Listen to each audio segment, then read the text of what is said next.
Welcome to episode 185 of the Ski Podcast, and thanks for joining us, listener. Today we're going to be finding out about new ways to take the train to the Alps and what it's like skiing to the North Pole. Now, my name's Iain Martin. I'd like to introduce my guests today, both are first-timers to the show. I'd like to welcome Krissy Roe, Sustainability Manager at Inghams Ski. Hi, Krissy. How are you? I'm good, thanks, Iain. Nice to be here. Can I ask where you are today? I am the other side of Haslemere, so between Guildford and Chichester. And also joining us for the first time today, we've got Sue Stockdale. She's an adventurer, speaker and coach. Hi, Sue. How are you? I'm great. Thanks, Iain. Whereabouts in the country are you? Well, I'm a little bit north of both of you. I'm in North Wiltshire near the Avebury Stone Circle. Okay, I know that because I have done an ultra marathon called Race to the Stones, and the stones that you're racing to are those the Avebury Stone Circle. So I've been there and run round it, albeit in the middle of the night. Well, it's a wonderful place to visit at a time when you're not exhausted as well, Iain. Now, a question I always like to ask my guests is when you last skied or snowboarded. So, Krissy, that's a question is for you. So I was thinking about this earlier, the last time I properly skied was when my husband and I lived in Australia for several years, and we used to go off to the snowy mountains at the weekends. But since having kids, we haven't skied as a family yet. And that is what we're hoping to do this winter, is take the kids are desperate to get onto the slopes and give it a go. So yeah, hopefully getting out there this winter.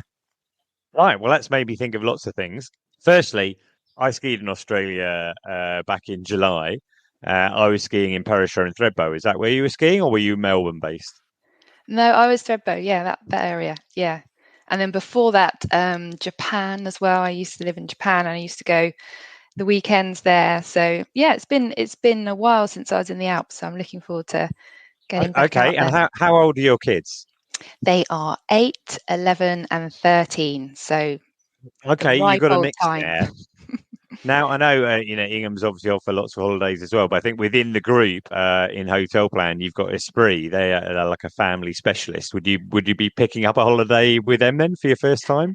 I mean, Esprit are great for the family option. They tend to specialise in 17 weeks to 12-year-old ages. So my eldest is probably a bit older. We'll probably look at doing something based with Inghams instead. But yeah, Esprit, if you want that kind of mix of skiing and relaxing while the children are looked after, but also a bit of family time, it's a good option for that, definitely. Okay, cool. Well, I recommend that you listen to all episodes of the podcast, but in episode 184, I think it was, we did discuss good ski resorts for beginners. So have a listen to that one. Sue, when was the last time you were on snow? Well, I was on snow last January, and I was snowshoeing in Narvik in Norway. It was a day off of a cruise ship, so I just got my feet into the snow and enjoyed the outdoors again. Excellent. I've done lots and lots of different ski experiences, but I've never been snowshoeing. It's something that I think I would enjoy because you get to get out in nature and get away from, the main lifts. I normally do that ski touring, but you'd recommend it? Oh yeah, it was fantastic. It's a great way to move slowly to appreciate nature. I love skiing as well, and you're able to move fast that way. But there's something different about slowing down in snowshoeing and just noticing the world around you in quite a different way. And it was fantastic in Norway. Yeah, well, I'd say that as well with ski touring, but on my list has to be something that I try at some point. Right, I've got a few bits of news before we move into chat with our guests. Firstly, I'm very excited to say that the Ski Podcast has been shortlisted as one of the finalists in Broadcast Programme of the Year at the prestigious 2023 Travel Media Awards. And this is very exciting. We have won actually awards before, but that was like a publicly voted affair. And in this case, it's we were chosen by judges for that shortlist of 5. We're actually up against other nominees are from production companies like the BBC and the Discovery Channel. So it'll be interesting to see how we get on against those. I see the BBC have won that category in 4 of the last 7 years, but the judges have chosen their shortlist of finalists. And what it says is they're looking for programs that demonstrate informative, original, thought-provoking, and entertaining storytelling, keeping the audience engaged. So hopefully, as a listener to the Ski Podcast, you'd agree with all of the above. The winners are going to be announced on the 23rd of October, so I'll keep you posted about that one. Also, in other news, earlier this week, I was at Ski Launch, and that is a big networking event for the industry in London. And I've attended that event for many years as a journalist. Right now, I actually am responsible for putting together the forum for various people from the industry who attend. Regular listeners can probably guess I really enjoy doing this because I find everything about our industry interesting. It's a bit like the podcast. I look out for ideas that I find interesting, and then I share them. I get people to come in and discuss these different ideas. And this year, our keynote speaker was from the Compagnie des Alpes. That is a massive company. If you don't know it, they own 10 ski resorts in France, including La Plagne, Les Arcs, Tignes, Val d'Isère, Mirabeau, Les Menuires, Chevalier. They're very influential. And they have a plan to hit net zero by 2030. So I was joined by Sarah Picard, who's their brand and communications manager. And I had a little chat to her after the presentation.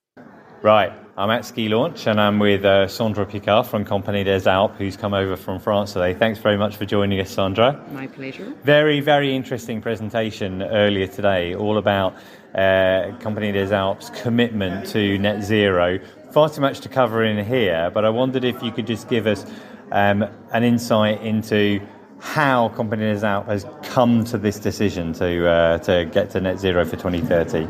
Okay, it's quite simple. We are in the middle and in the ground for a long, long time. So we made a lot of test and learn initiatives since long years because we are very concerned by the problem and the first reached by the problem.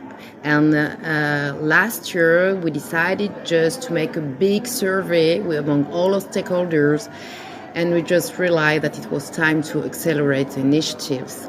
And hopefully we also find not new, but very old solution that we can immediately put in place, especially for the grooming, using the HVO, specific biofuel, to reduce by 80% the carbon footprint in the ski area. So we begin like that and give us some. I mean, that's just scraping trends. the top of the surface. So you explained to us about a lot of the things that the different resorts that Compagnie des Alpes own. The solar panels are becoming more common, and you talk about your showpiece resort, let's say, Chevalier, where they're generating 30% of their power through their own sustainable sources. For example, and other ideas is also just to be sure we are not able to reduce everything. Instead, in talking about carbon emission, we sign a big 10 years contract with the National Forestry just to be able to produce carbon sink by reforestation. And the good news is that reforestation serves to absorb the carbon, but also have a lot of co-benefits in terms of biodiversity. So we're proud of that. Excellent. Well, that's brilliant. Merci, Sandra, and thank you for coming over and joining us. Thank you. So I'll post a link to her slide deck in the show notes. It was really interesting talking about business with purpose, not just trying to make a profit as the be-all and end-all. And I did a hopefully informative, maybe entertaining presentation about AI. I'll put a link to that in the show notes as well, so you can look at my slides if you want to. We covered lots of other different topics, but we finished off with a regular guest on the show, Chemi Alcott, who kept everybody very entertained. She is such an energetic person. I always really enjoy interviewing her. Something else that cropped up, there's been a new survey by Le Ski Chalets. Disclaimer, I work with them on this. I help them put it together. But, the reason I'm covering it is because I think it's extremely valuable. What we did is we used YouGov to do a poll. And because we're using YouGov, it's fully representative of the UK population. So it gives really accurate information. And what we took from that is that good news. The UK snow sports market's expected to grow by 14% this winter. And, we had other stats as well to do with the number of people taking chalets and how many people go skiing, etc. But I spoke to Nick Morgan, MD at Le Ski. So let's hear what he had to say. So I'm here with Nick Morgan, MD of Le Ski. And we're at ski launch today. Some very exciting news released, I think yesterday actually it was, survey that Le Ski have done. I wondered if you could just tell us a little bit about it. Well, it was a survey which was taken by YouGov, and they asked 1,000 people various sets of questions about skiing. And the upshot is that it looks like there's going to be a growth in the ski market this year of 14%, which is amazing. Cool. That is, I always like to hear positive news. We don't always get to come across that. That is really interesting. Any other stats in there? Yes, it turns out that nowadays 13% of British skiers are actually going to chalets, to catered chalets. Right, 13. I mean, that is so interesting because I was looking at some stats the other day.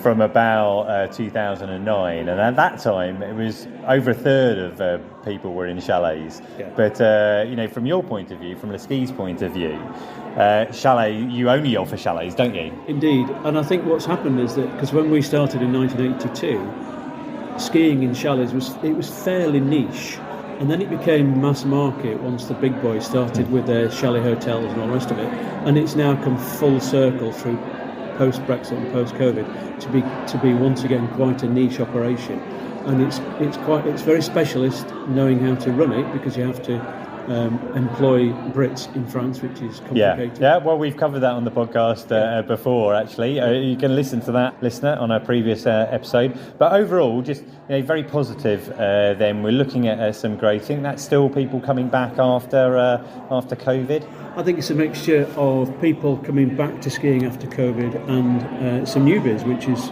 what we always want to see.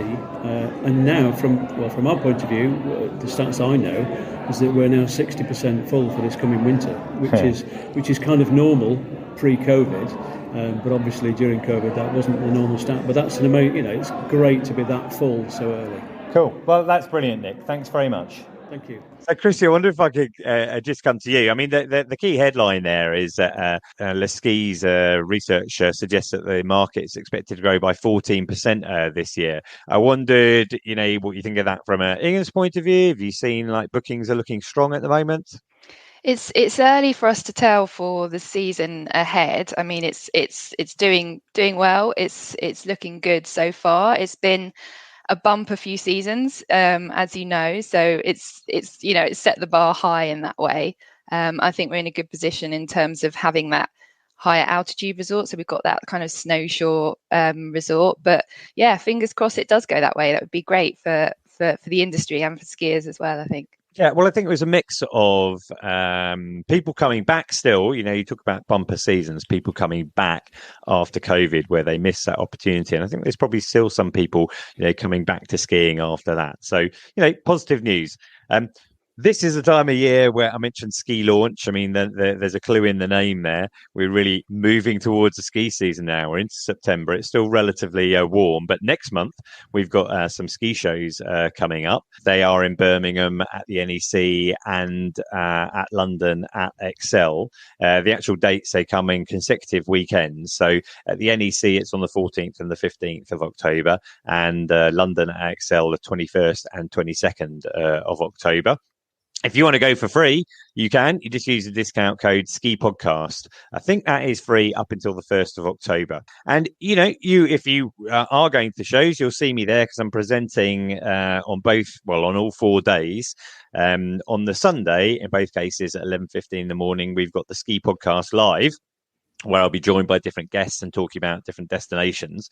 But on the Saturday of each show, I'm going to be running a session about train travel, and trying to really just sort of demystify train travel a bit, because, it's easy for me. I take the train to the Alps probably 4 or 5 times every year. What I'm trying to do with those sessions is to help people understand what all the options are.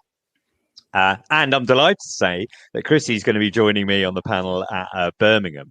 And the reason I wanted to have you on the show today, Krissy, is that, there's a whole number of new services going on. But, Inghams are bringing a lot more train travel into their program. I wondered if we could start by maybe you just explaining a little bit about, I'll let you do it, the new Eurostar service and what's going on there.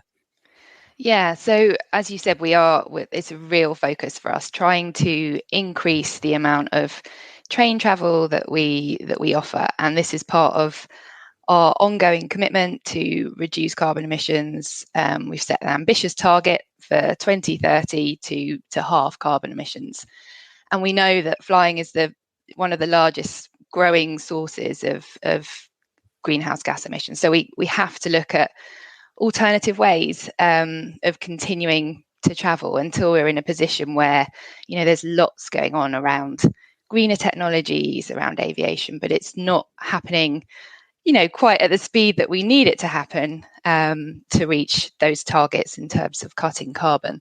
So until we've got those alternative energy sources and alternative green modes of transport when it comes to aviation, then rail is a fantastic opportunity in terms of short haul destinations. We're quite lucky at Inghams and Esprit. A lot of our destinations are reachable by train, and for us at Inghams, 59% of the carbon footprint of a holiday comes from the transport, your arrival transport. So from that flight. Yeah, I mean, I would back that up. I've seen a lot of research, and most of them fall within a window of 50 to 80%. If you're from the UK, 50 to 80% of the carbon footprint of your ski holiday is going to come from your travel there if you're flying, and that can be significantly lower if you go with train. Just interestingly, you mentioned about you're saying until flying becomes low carbon.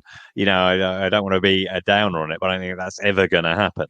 Electric planes are never going to be able to fly long distances unless there's some incredible step forward, and sustainable aviation fuel is not realistic, in my opinion, for bringing down carbon emissions. But that's another podcast, probably. Yeah, and we're talking short haul, not long. Longer haul. Agreed. It's a huge challenge. And I mean, I can see electric planes being used at something like the Paris Olympics, because I know they're talking about that. They're talking about really, really short distances of moving people from a harbour, to the actual venue.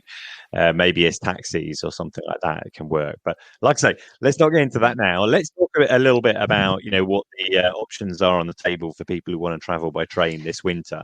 And I guess the biggest change is in relation to Eurostar and the service that they are offering, because regular listeners, or a lot of people will know anyway, that Eurostar stopped that direct train to France just before COVID. It disappeared for a few years and then was brought back by a company called Travel Ski on the Travel Ski Express. And then that has now stopped, but there is a different service in place. So I wonder if you could tell us about that. There is. So it's the Eurostar Snow, and it's come back, in a different guise, as you say. It's good. It's 8 nights, so you're departing on a Saturday, 9 o'clock from St Pancras.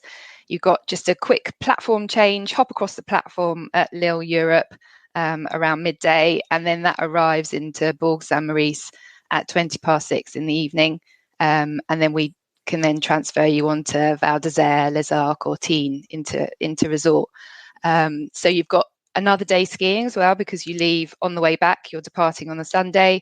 So we've got hotel partners in Bourg, and we're providing, that 7th day skiing for free. So, quieter mountains, quieter slopes on that Saturday, and then an additional night in Bourg before we, transfer you over back into back down to London. But the issue is we've only got seven of those departures throughout the season.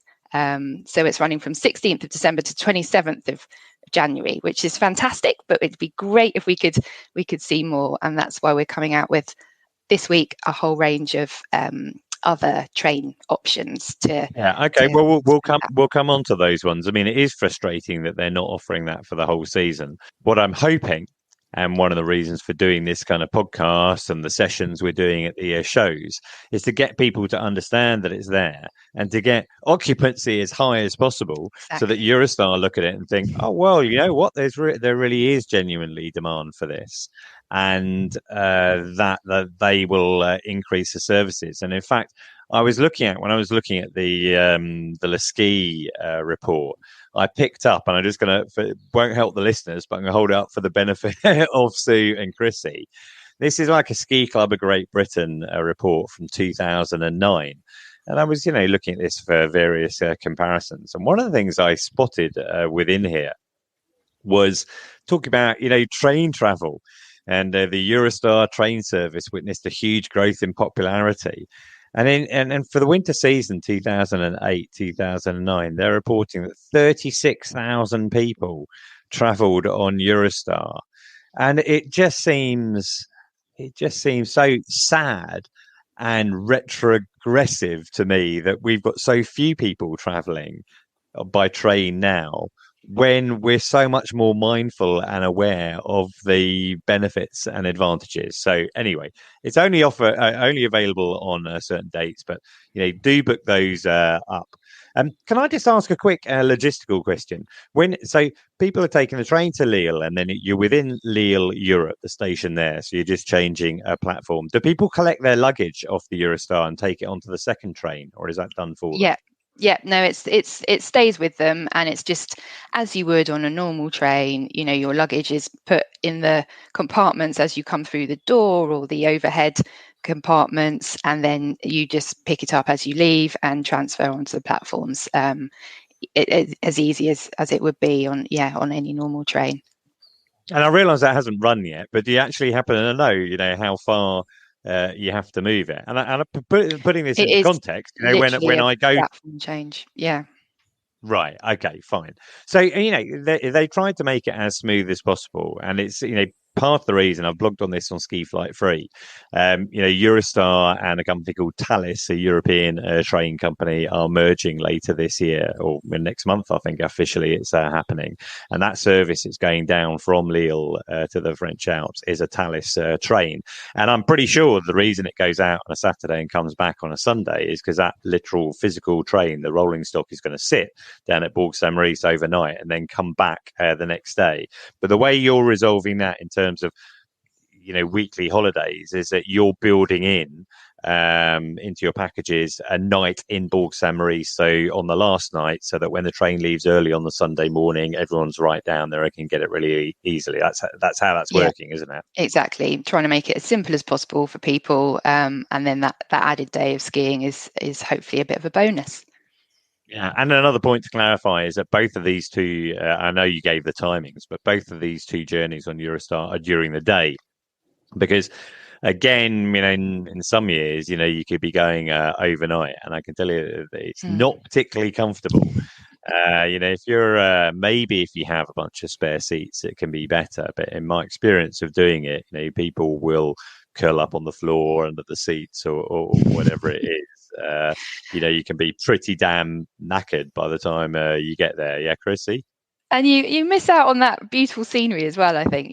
That's one of the joys of it being light in the daytime. You can see as the landscapes kind of transition. And I think that's a big part. That's a big part of the enjoyment of train travel, isn't it? Being able to kind of see the transition of the landscape, enjoy it, and do it at a sort of hassle-free pace rather than just flying over the landscape. Oh, absolutely. I mean, you're preaching to converted as far as I'm concerned in that respect, because I won't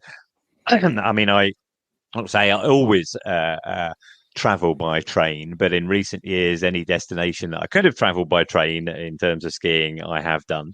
I love it, and to me, also the big advantage of it is that it's just I can achieve what I can achieve in a normal day of work and have amazing views, at the same time. So it's not like a lost day that you kind of get when you're flying. And it's much more, as you say, to be able to see the Alps, come into a sight and, the anticipation as you're getting closer to your destination. So that's being operated by Eurostar. You've taken, a number of seats on that, and you package them in with holidays as well. But you also referred to, other train packages that you're introducing. And when I go to the Alps, normally I'm going Eurostar to Paris, Gare du Nord, then I go down to Gare de Lyon, and then I move on. And you're building that into packages as well? Yeah, so we've got from the 18th of September, and actually bookable now. But we'll be pushing hard and really spreading the word around the fact that we're going into 4 countries and 22 resorts. So we've got St. Anton in Austria, into U and out to 2 resorts in Italy, into Zurich via Paris, and then going into 6 resorts in Switzerland, and then a whole heap of resorts in France via either Moutier or Bourg Saint-Maurice or U. So there's lots of options. Going via Paris, if you're going on to Austria, Italy, and Switzerland, and then for France, if it's not the Eurostar snow option, then you're changing at Lille and then again at Lyon. So lots of options, and just encourage people really, if you're kind of looking for what's out there and you can't find what you want on the website, just give us a call and talk it through, because it feels like the doors are open, the possibilities are there. It's just working out the best route for you. Great. Well, that's very exciting. I mean, all of those routes that you mentioned are ones I've taken before, though I've never actually been via Lille. But, St. Anton, you go to Zurich on that one. The Swiss resorts, the onward train travel can often take you right into resort. I mean, it does for St. Anton, the railway station, which is a fantastic railway station that was rebuilt for the World Championships about 2001 or something like that. Very modern, award-winning piece of architecture, I think. But other resorts like Andermatt and Zermatt, Arosa as well, you can take the train into all of those places directly, which is a real appeal to me. With France, slightly different. Talking about the route there, you've got that final section. Unless you're going to, let's say, Les Arcs, and you can take the train all the way to Bourg Saint-Maurice and then get the funicular up to Les Arcs. So I think that's great, because I do this stuff independently, but I know that there's a lot of people out there who want to book with a tour operator. They want to get their accommodation and their travel and their transfer all packaged together. And it's been really frustrating that no one recently, as far as I can see, has offered this. So I think it's brilliant that Inghams is doing it. So I wanted to have you on to, promote it and to, let people know about it.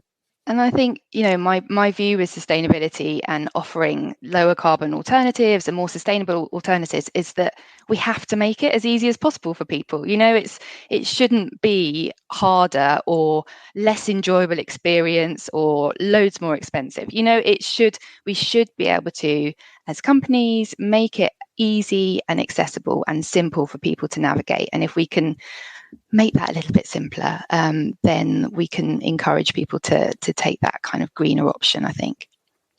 I mean, that's great. It's just demystifying it. Something I've always trying to be doing with Ski Flight Free, just to let people understand that it's not as complicated. And in fact, the title of the sessions for the ski shows is why train travel to the Alps isn't as complicated or as expensive as you might think.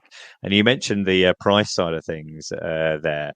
I haven't actually looked. I mean, maybe you said they're out at the moment. How does the pricing work in relation to train travel versus plane? Piece I'm most excited about, actually, when we sat down and looked comparatively, the 7-day train, so the sort of normal non-snow train, if you like, is coming in like for like when we look at a return from Gatwick, and then the 8-night snow train is coming in probably about £80 more per night, because overall, because you've got that additional night. So, for example, we've got a Chalet Cannes in Teens departing on the 16th of December for 7 nights.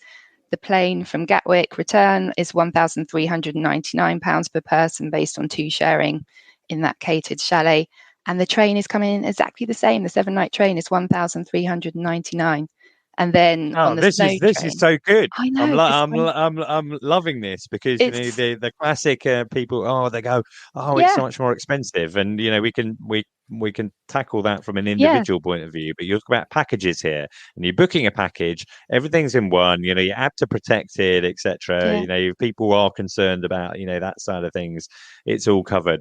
That is great. And you're saying £80 more expensive for the longer trip, but obviously you can do an extra day skiing.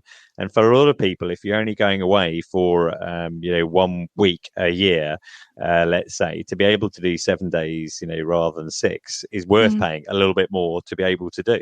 Exactly, and you're back at 4 p.m. into St Pancras on the Sunday, so you're not taking any more leave from work to do that. So I've got a Village Montana apartment in Teen on the 20th of January. That's £1,275 per person if you're flying, and you do the 8-night snow train option with the extra night, and it's £1,355. So really pleased to see that. And again, coming back to that idea of being able to offer that choice and make it comparatively simple and easy for people, I think is great. Yeah, for sure. And maybe what some people don't necessarily realise is a Saturday is a great day to go skiing in the Alps as well, because it tends to be the main changeover day, and the slopes tend to be emptier. It's a great day to be on the hill. Can I ask you how people go about booking them then? You said you're launching on the 18th of September. Today is the 15th. We're recording this on Friday, the 15th of September. I will probably publish this on Monday, the 18th. So I guess by the time anyone hears it, it's going to be available anyway. But how do they go about it? So all of the non-Eurostar snow options are bookable on our website. Just go through the Inghams Ski website, and then if it's the Eurostar Snow option in particular that you're after, then just give us a call, and we can do it over the phone. So whichever way you prefer, either option is available to sort of web or call us up and have a chat if it's easier. Oh, well, that's brilliant. I mean, regular listeners to the show will recall I interviewed Prue Stone, who is the sustainability director, probably your boss or something, I guess, Krissy, for a special episode we did about sustainability. And, it was very clear at that stage that, Inghams, Hotelplan were really focused on sustainability. And I mentioned before about how Compagnie des Alpes are thinking about business with purpose. And that's definitely something that Inghams, focused on as well. Actually chatted to a guy called John Mansell. I can't remember what his role is. What's his role? He's the MD of Inghams Esprit and Santa Right. Land. Yeah. I chatted to him at Ski Launch, and that idea of business with purpose is really important to Inghams and Hotelplan. And so, listener, hopefully this has educated you, given you some ideas, and I encourage you to go to the website and travel by train so that Eurostar put on more services. Other tour operators, Krissy, add on more train options as well, and we can get back to where we were, back in 2009, 14 years ago, when 36,000 people every year were traveling by train. That's great, Krissy. Thank you very much. Sue, you've been sitting there listening to all of this, and I'd like to give you the opportunity to speak because you've given up your time as well. Just out of interest, have you ever travelled by train out to the mountains? I haven't travelled to the mountains. I have been on the Eurostar many times to Paris and Brussels, and it's a great way to travel. I travelled recently by plane to the same location, and it was a big hassle. So I'm definitely pro train, and Eurostar in particular. Yeah, for sure. I mean, if you're going to Paris, definitely it makes sense. Although, you've got a Scottish accent, you don't live in Scotland right now. I get it. If you don't live near to London, this is one of the limiters. However, you have travelled much further afield than Paris. I believe I'm right in saying that you're the first woman from the UK to ski to the magnetic North Pole. I mean, I'm just fascinated by this. I did watch your TED Talk, which I'll put a link into the show notes. How do you even do that? How do you ski to the North Pole? Well, I was part of an expedition team, so it's always easier going in a group. And like any of these expeditions, it's an opportunity to experience nature in quite a different way. Of course, it's physically and mentally challenging, but it really does connect you with nature. It's almost like a month of mindfulness in one go. Yeah, I mean, ski touring can be like that. It's very, rhythmic. But you're saying connection with nature. I mean, apart from ice and snow, what do you see? Well, there's not much else. There can be sometimes a little bit of wildlife. In fact, it was one day that we saw a snow bunting, a small bird, out on the ice in front of us, and it stopped everyone in their tracks just to look at this small bird. It was quite amazing. You say it's just ice and snow, Iain, but when you look at the beauty within that, you can start to see details that you wouldn't normally. And that's just what I love. I think what I'm hearing in this whole conversation with Krissy as well today is a little bit about slowing down and appreciating the journey as well as getting to the destination. And that is the big advantage of ski touring or going on an expedition on the snow, is you just appreciate it from a whole different perspective. And that's what I absolutely love about it. Well, you certainly got the opportunity to appreciate it. And I think sometimes when, as you said, things take a little bit longer, you have the opportunity to notice things. But actually, how long did it take then to ski to the North Pole? Well, it was a month. It was 30 days of skiing. And then it was a 3.5-hour flight when we were picked up by Twin Otter and taken back to our base camp. And it does put things into perspective when it only takes that short amount of time to go by plane. But it was a wonderful experience over that month. So a month, and you're ski touring, right? This is how it works. I mean, how much are you towing or carrying on your back? There must be a certain amount of weight involved on something that's that long. Yeah, we were dragging our own sledges, and we did have a resupply en route. So the sledges weren't completely self-sufficient, but they were probably 60 kilos or something like that. It was quite a fair weight. Now, most people that are traveling for pleasure, perhaps, and less with an expedition focus, you wouldn't take that much weight in your sledge. But nevertheless, you're dragging a sledge. It's attached by a harness to your waist. And then, of course, you're on your cross-country skis. And it's a far easier way to travel across the ice of the Arctic when it's very uneven, because you're traveling often on frozen sea ice. And so it looks like a bit of a building site. It's rubble ice. It's all squished together. So you're finding your way across that on your cross-country skis. It takes quite a long time, but it's easier and safer than without having those skis on. Yeah, I mean, it's still hard for me to imagine it. I mean, I mentioned before, I love ski touring. I guess you're going up, but like physically, how long were you actually on the skis for each day then? 10, sometimes even 12 hours. And we would ski for an hour, we'd have a 5-minute break, another hour, another 5-minute break. And that was the routine for the whole day. They call it the polar plod. And I think that is a lovely description of it, because you're not really moving that fast. Because if you did move too fast, you'd start to sweat, and then your sweat will freeze because of the cold. So you don't want to sweat, but you want to obviously still keep moving, but moving at a speed and a temperature that will enable you to be comfortable enough when you're skiing. I know you're saying it's like a plod, but you said you don't want your sweat to freeze. What kind of temperatures are we talking about while you're out there? An average was minus 20 Celsius, some days minus 40, and then you add wind chill on top of that. That's the reason you keep moving, Iain. It's just not freeze. So you're trying to go at a really kind of low aerobic level, but you're towing a 60-kilogram sledge behind you. It's still going to be hard work. What about fueling yourself? If you're on the go for 10 or 12 hours a day, how are you topping up your carbs? Yeah, well, we also wore a rucksack on our back, and that had your daily snacks in it. So in those 5-minute breaks, you would be having, I mean, it was a chocolate fest for a month, chocolate bars, salami, sort of pepperami type foods, anything, flapjack type of thing. So anything that's going to give you a high calorific value. We were consuming in total 5,000 calories a day, but the majority of those calories were in our dehydrated food that was then reconstituted when we melted the snow for our dinner in the evening. Yeah.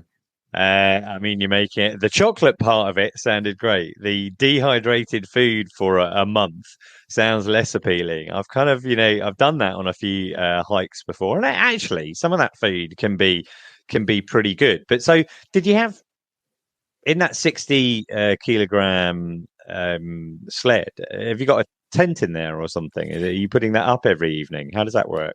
Yes, it's like mobile campsite in your sledge. So you have your tent, and it's really easy to camp in the Arctic on ice and snow because you're, rather than using your sort of pegs that you would do in a traditional campsite on grass, you use your skis as your tent poles, and they then hold the tent down.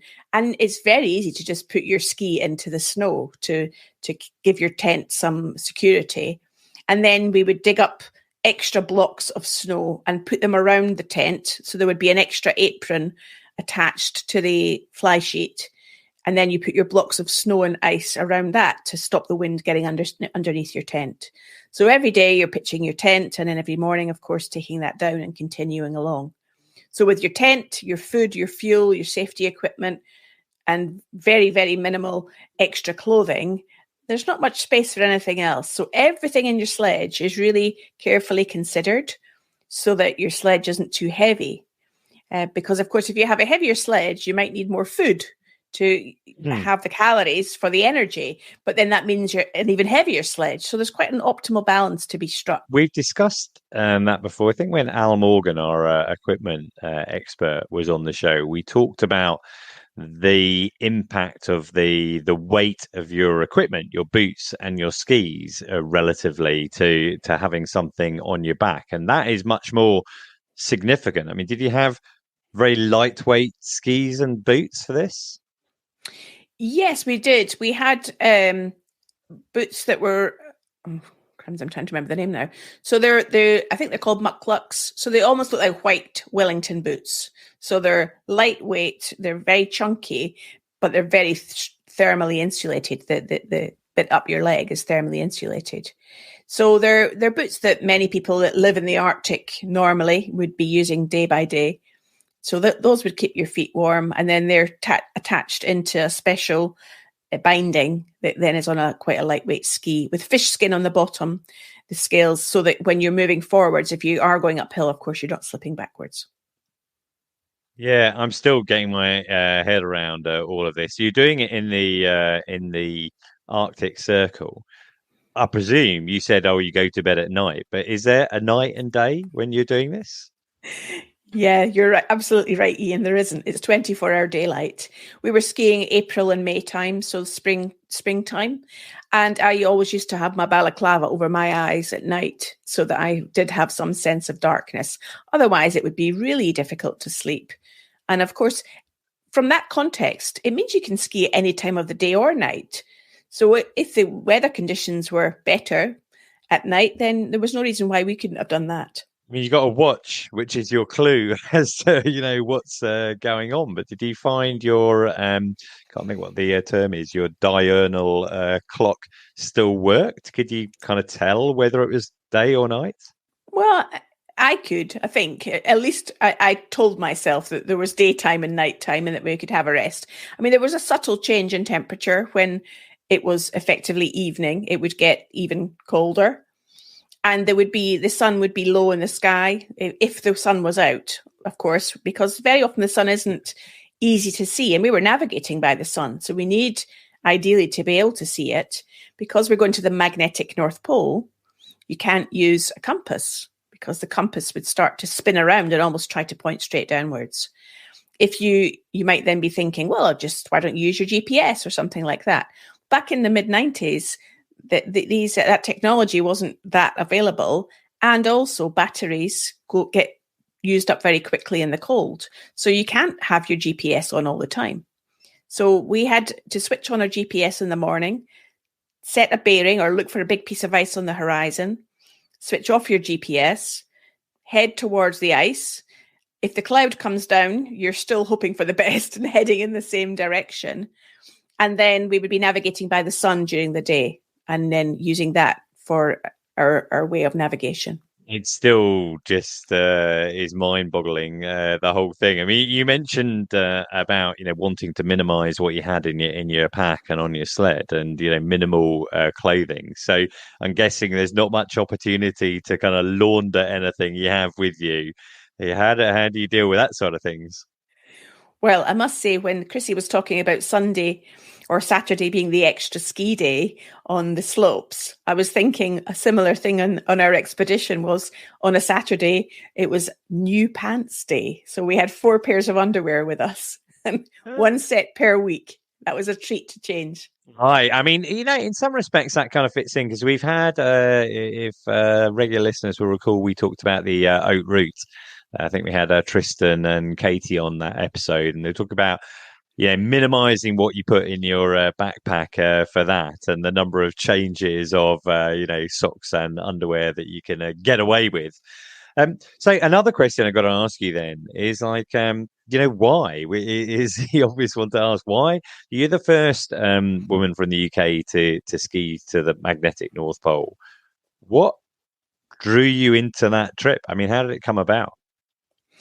Well, my simple terms, I would say curiosity. I really am curious to explore the world.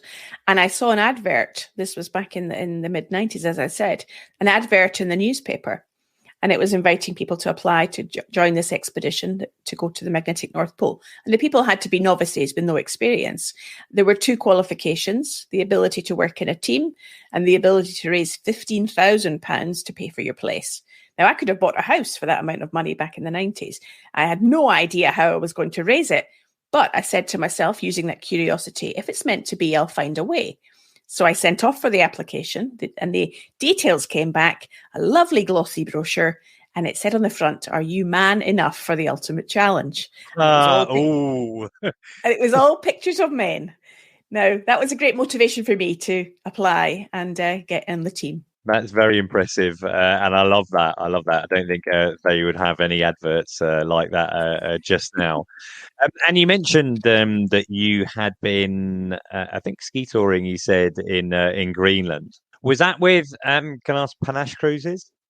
Yes, Panache Cruises organise expedition cruises, and I was on an expedition cruise up in Narvik in Norway. It was actually last year. And then from the ship, then arranged a day out to do some snowshoeing. I mean, cruising is a great way, a bit like Krissy was saying with train travel. Cruising is a great way to get to experience the outdoors and have some wonderful winter experiences.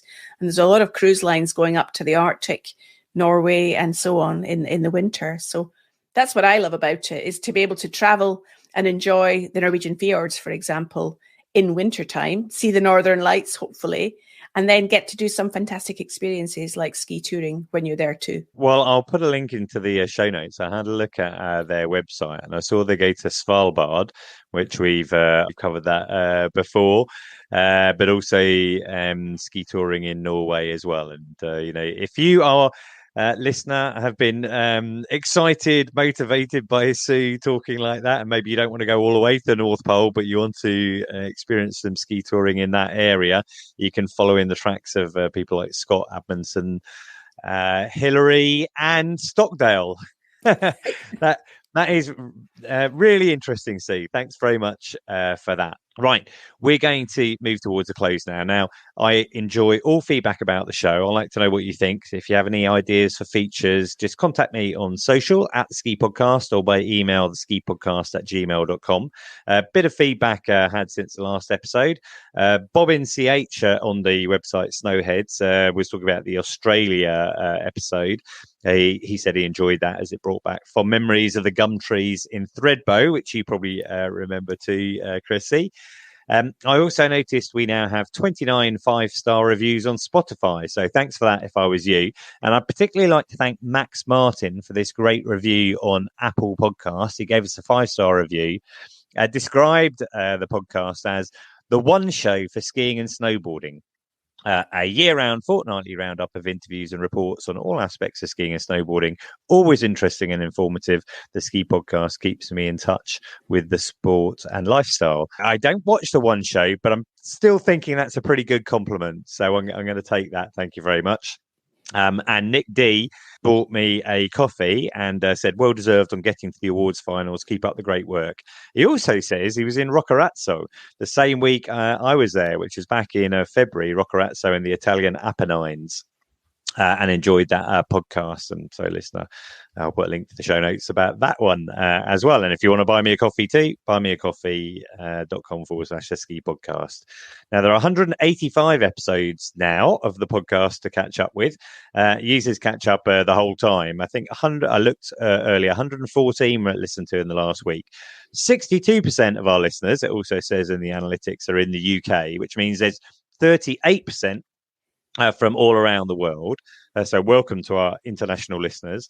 I noticed that USA is in second place. I would love to hear from you, American listeners, when your season starts, because I know it's going to be starting soon. And I can tell you that our next episode, we're going to have a feature on Aspen. We don't have so much North American coverage, but we will have more leading into this winter. Now, you can follow me at Skipedia and the podcast at the Ski Podcast. But for now, I would like to thank Les Trois Vallées for sponsoring the show and thank my guest today, Krissy. Thank you very much. Thanks, Iain, and see you at the snow show. Yep, looking forward to that. And Sue, thank you. Thanks, Iain. Great to be here. And finally, listener, thank you for joining us. And until next time, goodbye.